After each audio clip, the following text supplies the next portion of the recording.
சோழ அரசர்களின் முதன்மையானவன் குறுநில மன்னன். இமய முதல் குமரி வரை போரிட்டு வெற்றி வாகை சூடியவன். திருமாவளவன் இயற்பெயருடன் பெருவளத்தான் என்ற சிறப்பு பெயர் கொண்ட கரிகால சோழன் கிபி 1ஆம் நூற்றாண்டு இங்கு ஆட்சி செய்யும் பொழுது காவேரி கரையில் கட்டிய தடுப்பு அணை தான் இந்த கல்லணை.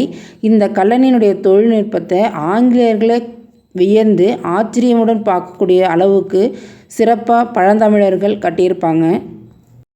பழந்தமிழன் மனிதனால் வெட்டப்பட்டு பாசனத்திற்காக பயன்படுத்தப்பட்ட இந்த அணை 2000 வருஷத்தை கடந்தும் பயன்பாட்டில் இருக்கக்கூடிய மிக பழமையான அணைன்னு சொல்லப்படுது. இந்த அணையிலேருந்து வரக்கூடிய காவேரி ஆறு பல கிளைகளாக பிரிந்து சோழ தேசத்தை வளத்தோடையும் செழிப்போடையும் இருக்க காரணமான அந்த கரிகால சோழனுக்கு நமது அரசு மணிமண்டபம் அமைத்து அதில் வெண்கல சிலையில் யானை மீது அமர்ந்திருக்கிற மாதிரி கம்பீர தோற்றத்துடன் அமைச்சிருப்பாங்க. பார்க்கவே ரொம்ப அழகாக இருக்கும். இதை மாதிரி தகவலாம் நீங்கள் தெரிஞ்சுக்கணுன்னாக்கா என்னோடய சேனலை மறக்காமல் சப்ஸ்கிரைப் பண்ணிக்கோங்க. நன்றி, வணக்கம்.